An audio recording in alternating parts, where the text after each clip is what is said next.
the messengers between God and man. And what does that mean? One of the questions I love to ask with regard to Aquinas is, what are the angels? And so if we go to the Summa Theologica, there's two summae. Summae just means the summation, and the one is Theologiae or Theologica, and the other one is Contra Gentiles. So the one is, here's the book that explains all of theology. That's the Summa Theologica. The other one is how to argue with people that don't believe in the faith. How do you argue with the Gentiles, basically, right? What's the answers, etc. And notice from this wonderful site, New Advent, you can also chip in to get Ave Maria mutual funds, which I think that's hilarious. But let's go and look at part one. You have part one. You have the first part of the second part, and the second part of the second part, and the third part, and the supplement to the third part. And it was somewhere after the second part that Aquinas died, and so the third part was his notes finished by a committee, probably. But let's go to the first part, and we'll see. I want to talk about the existence of the angels.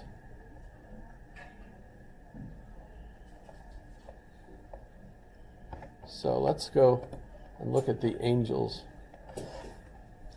And notice the format of this. It's kind of sic et non, which means yes and no. Sort of like a debate format, one takes one side, one takes the other. Sic, by the way, S-I-C, is often used to indicate that when you're quoting something and there's a word that's spelled oddly, or the grammar seems odd, that you want to indicate that you're quoting this exactly, but you're aware that that's grammatically incorrect, or you put S-I-C, which just basically says, yes, I know, that's wrong, but that's the way it was written, right?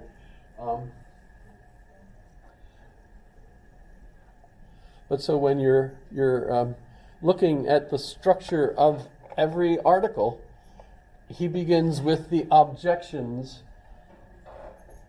that have to be dealt with. And why? Why is this happening? This is happening because Aristotle's philosophy is in many ways contradictory to Plato's philosophy. The dogma for about 1,000 years, based on Augustine, is essentially a Platonic worldview. Augustine read the gospel stories plus the Old Testament and came up with a narrative that explains how all of this can be interpreted in light of a scientific view of the universe that was based on Plato's philosophy, right? Aristotle's philosophy trumps, I shouldn't have said that. Aristotle's philosophy outmaneuvers Plato, and as a result, you end up with a completely different worldview of science that causes people to doubt the church's dogma. And it's not just Galileo and things of that sort. Did I show you the feather falling with the bowling ball? Did I show you that?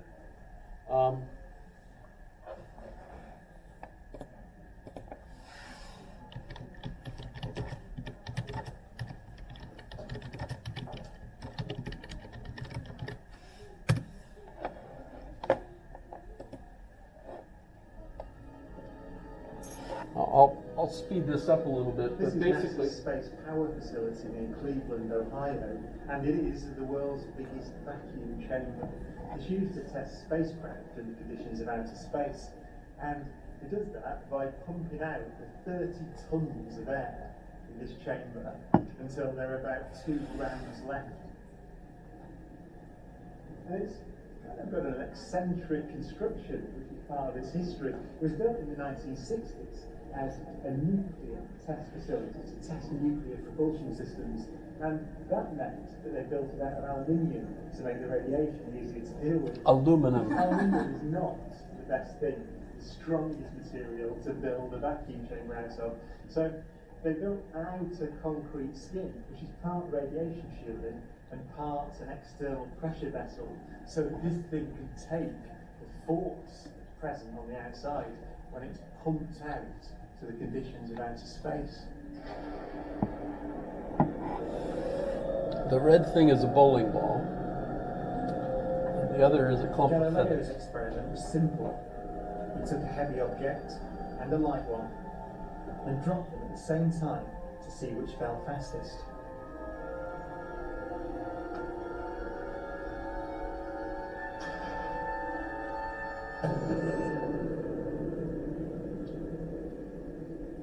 That's with air. Now in this case, the feathers fell to the ground at a slower rate than the bowling ball because of air resistance. I'll shut up. So in order to see the true nature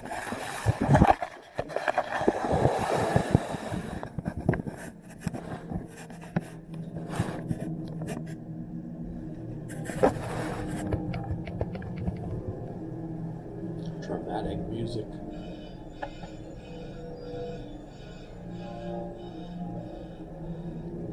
it takes 3 hours to pump out the 800,000 cubic feet of air from the chamber. You dropped 2 millitor in the last 30 minutes. But once it's complete, there's a near perfect vacuum inside. I wish they wouldn't have used slow-mo for the final. It would have been neater to see the feathers drop as fast as possible. Yeah, roll for drop. 10, 9, 8, 7, 6, 5, 4, and around 2, 1, release.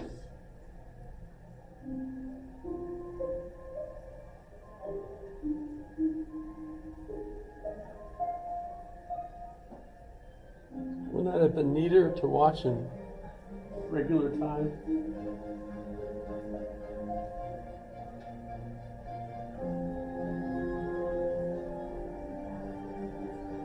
So Galileo was correct. What's the significance of that? Aristotle thought that the bowling ball falls because it's heavier, so it should fall faster. And he's wrong about that. It turns out Aristotle's wrong about a lot of it. And Aristotle was already in vogue, but Isaac Newton once the church accepted Aristotle, it said, okay, so Aristotle's pulling them down. philosophy is the accepted But Einstein explanation of very the different. world. And it became The happiest heresy thing for in you life to disagree is this. with Aristotle. Of course, Galileo finds lots of things to disagree with Aristotle. Falling, then standing still. There is no force acting on them at all. There we go. He reasoned that if you couldn't see the background, there'd be no way of knowing that the ball and the feathers were being accelerated towards the earth. So he concluded they weren't.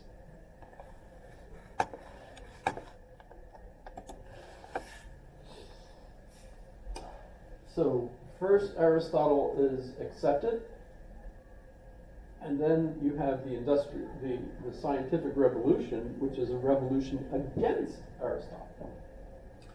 But when we go back to Aquinas, this is when Aristotle is becoming accepted. And the problem, of course, is that Aristotle's philosophy is in conflict with the dogma.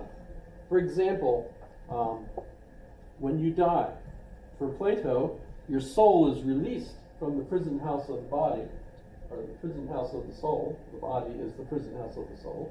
And when it's released, your soul is now free to once again basically be in heaven, right? So the understanding was at a death that your soul once again was part of God and seeing God face to face. The famous quote. For now, we're looking through a glass darkly, and then we will be face to face.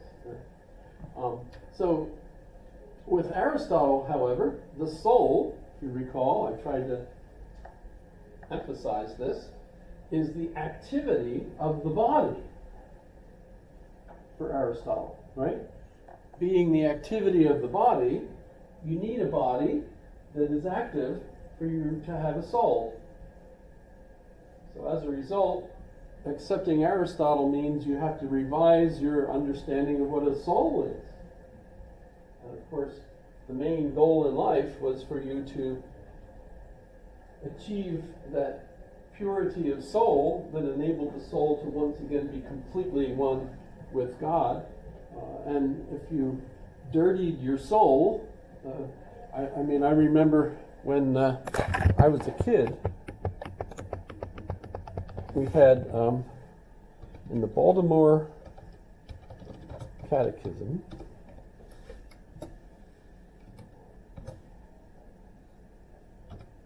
image of the soul as milk bottle.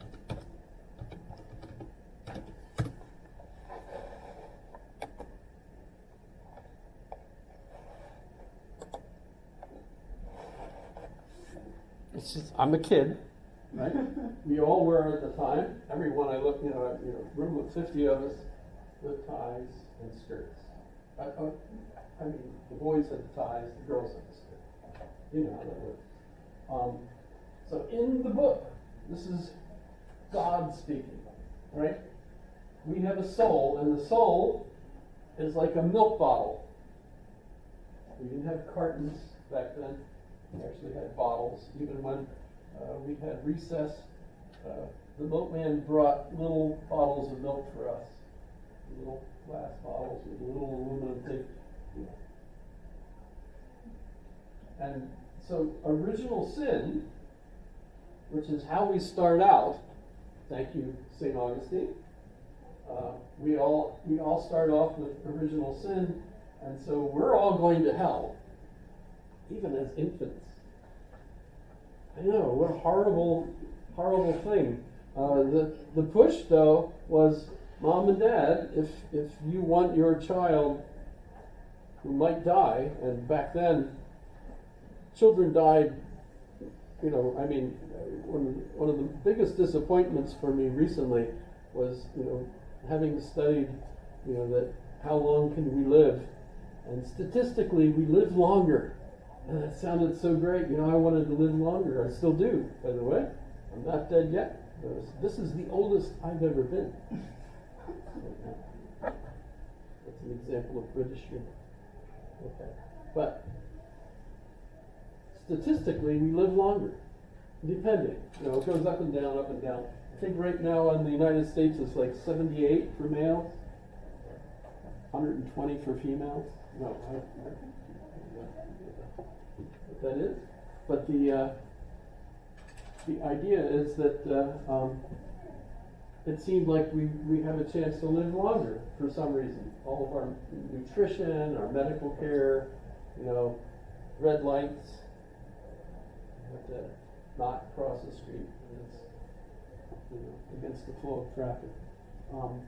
Well, I was very disappointed to discover that the main reason our lifespan is going longer, statistically, is not because of our better health and everything else. It's because children aren't dying when they're young. So that changes the whole statistics, right? Because fewer children are dying as infants. It used to be that being a child, especially the first couple of months, was pretty dangerous. And so it was an encouragement for parents to get to the church as soon as they could wrap the baby up and get the baby baptized Because once you get baptism, ta-da, you're all set. You know, so for at least the first 7 years, you're going to heaven if anything happens to you. Because you're not old enough to be blamed for your decisions. Even though you have free will, the free will doesn't really kick in until you're of an age of reason, which in the church would be like when you get confirmation. You're confirmed at around 7 years old. And also then, that's when you can receive other sacraments like your first Holy Communion and things of that sort. But so, as a child, once you're baptized, which puts you on the roll of the church and so on, your milk bottle is completely pure. Now, here's the scary thing. By the time I was reading this, we could sin. And if we sinned, we ended up getting all these splotches in our milk, right? And those splotches were sins that meant you weren't going to just go to heaven scot-free. You were going to have to pay for each of those sins in some kind of purgatory. Purge your sins, right? Before you were eligible to go on to heaven. And Lord help you if you actually committed a mortal sin. Your whole soul was like back in square one. And as Augustine pointed out, you know, he didn't want to be baptized too soon. Because he knew what baptism would do for him, and so he wanted to have that original sin completely wiped out. And might as well wait a little bit and get the whole thing cleaned up. Because it actually would get rid of mortal sins too. You can go to confession, etc. But so the scary thing for me, though, I was young enough that this, I completely believed this, of course. And at the same time, I was also convinced that that meant I had a glass milk bottle inside of me, and you know, they break. I was very concerned about getting hit and having a broken milk bottle inside of me. I still remember that. By the way, just because it's called the Baltimore Catechism doesn't mean it's only for people in Baltimore. That was just where it was published.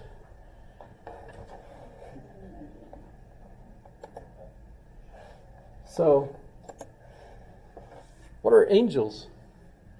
I said I'm fascinated. I even had a friend who got his PhD talking about the question of the quantum in Aquinas, quantum particles. So remember, the current standard model in physics says that we have quantum particles. There's 4, right? And they're called quarks, right? There's the up, the down, the strange, and the charmed.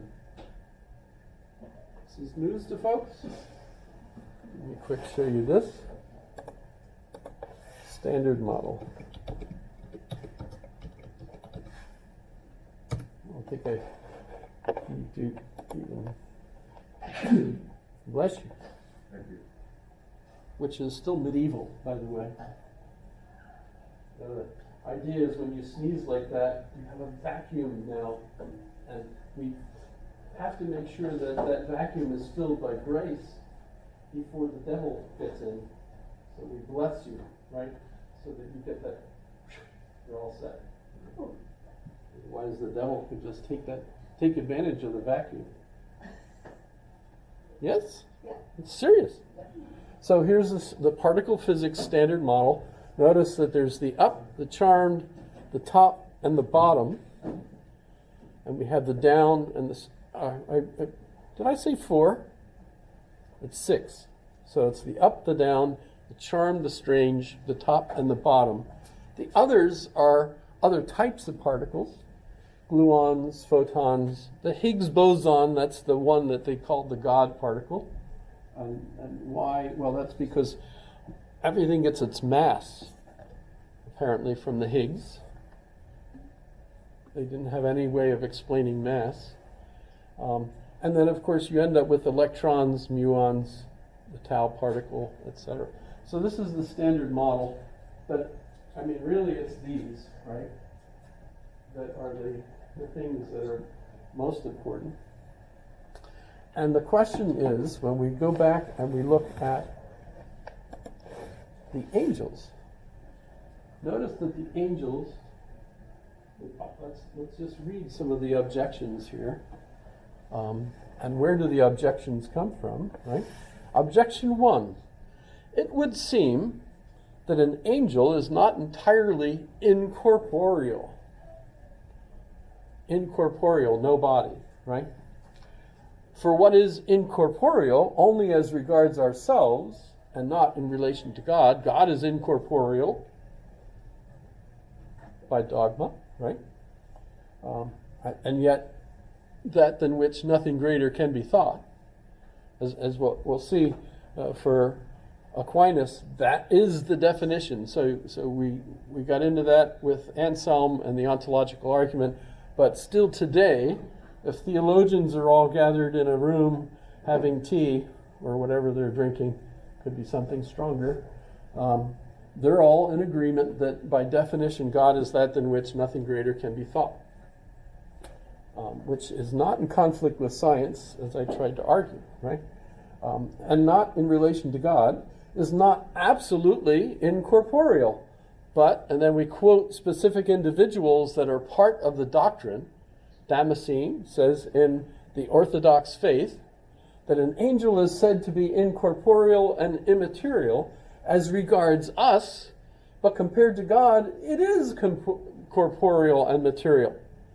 Therefore, he is not simply incorporeal. By the way, angels are unsexed. They're neither male nor female.